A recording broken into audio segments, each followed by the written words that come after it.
Shalom, bien-aimés dans le Seigneur, bienvenue dans notre émission Alors avance. Le thème du moment, nous parlons de l'étoile du roi. Vous vous souvenez, dans Matthieu 2, on parle des mages qui ont quitté l'Orient, qui sont venus jusqu'en Israël, à Jérusalem, et ils ont déclaré devant Hérode et devant le peuple que eux cherchaient le roi des Juifs qui venait de naître. Et pourquoi ils le cherchaient? Parce que ils ont vu son étoile là où ils étaient en Orient. Ils ont suivi l'étoile qui les a amenés jusqu'à Jérusalem. Mais ils ne savaient pas très bien la ville.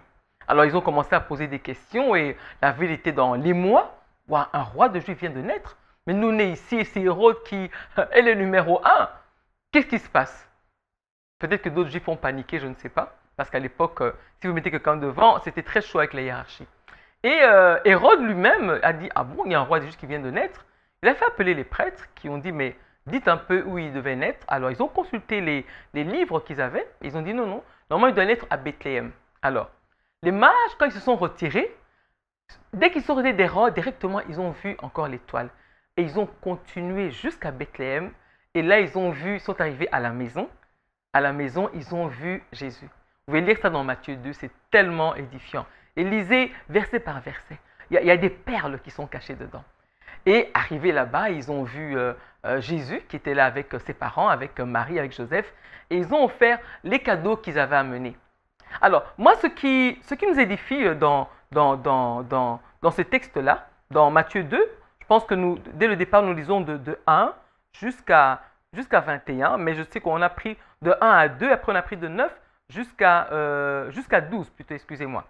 Alors, ce qui est édifiant, c'est quand on voit, moi, c'est leur obéissance. Souvenez-vous, ces gens sont venus de l'Orient. Et ces mages, en fait, c'était des savants. C'était des savants, des personnes qu'on appelle les érudits, qui étudiaient beaucoup. On suppose, comme ils avaient vu l'étoile, sûrement c'était des gens qui étudiaient aussi les astres. Et d'après les historiens de l'époque, on dit en fait c'est sûrement des gens qui connaissaient les Écritures saintes. Et comment ils les connaissaient?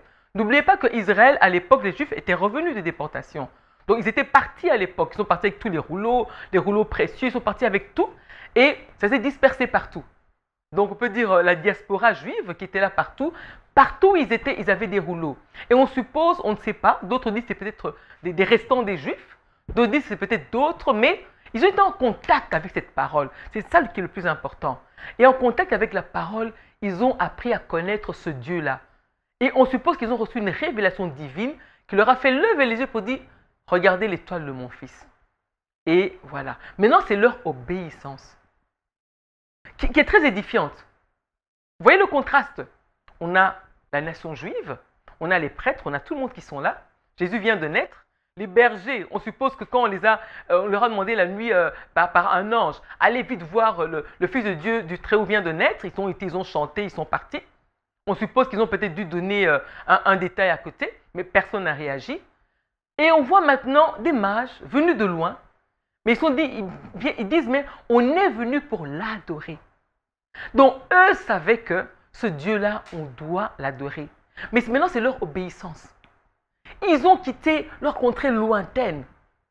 Ils sont venus sûrement en groupe, parce qu'à l'époque, c'est comme ça qu'on circulait pour se protéger des brigands et autres le long de la route.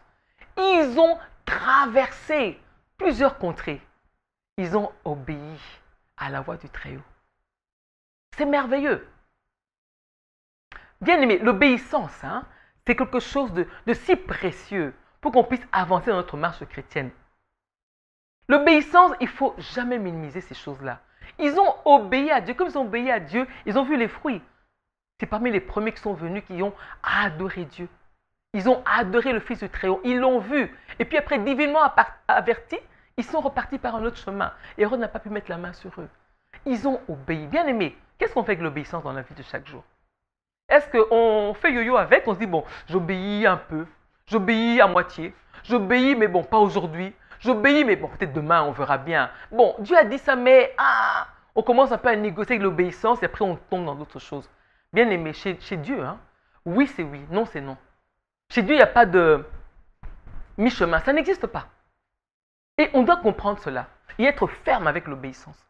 Ne blaguons pas avec ces choses-là. Quand on est ferme avec l'obéissance, Dieu se souvient toujours de ses enfants. Je vais donner d'ailleurs un passage très intéressant là-dessus. Il est dans 1 Samuel 15, le verset 22. Samuel, ça c'était avec le roi Saoul à l'époque. Et Saoul, en fait, juste pour résumer, pour ne pas prendre beaucoup de temps, avait désobéi à la voix de Dieu. À cause, il a commencé à expliquer, à négocier. Non, tu vois que mes gens. Alors, Samuel dit, l'Éternel trouve-t-il autant de plaisir dans les holocaustes et les sacrifices que dans l'obéissance à sa voix? Non. L'obéissance vaut mieux que les sacrifices et l'écoute attentive vaut mieux que la graisse des béliers. Tout simplement, voilà. Il a dit. Les gens disent, bon, je désobéis aujourd'hui, demain je vais jeûner, demander pardon à Dieu. Ça ne se négocie pas. Et il y a encore un verset très édifiant à ce sujet, par rapport à Jésus-Christ. Il est dans Hébreux 5, verset 8. Il nous dit ceci, Jésus-Christ, bien qu'étant fils, il a appris l'obéissance par les choses qu'il a souffertes. Par ce qu'il a souffert. Et parfaitement qualifié, il est devenu, pour tous ceux qui lui obéissent, l'auteur d'un salut éternel, c'est Hébreux 5, 9. Donc, bien aimé, l'obéissance, ça s'apprend. Avez-vous appris à obéir? Aujourd'hui, on va se poser la question. Est-ce que vous avez appris à obéir à Dieu? Vous avez appris à obéir à sa voix d'une manière stricte, sans négociation?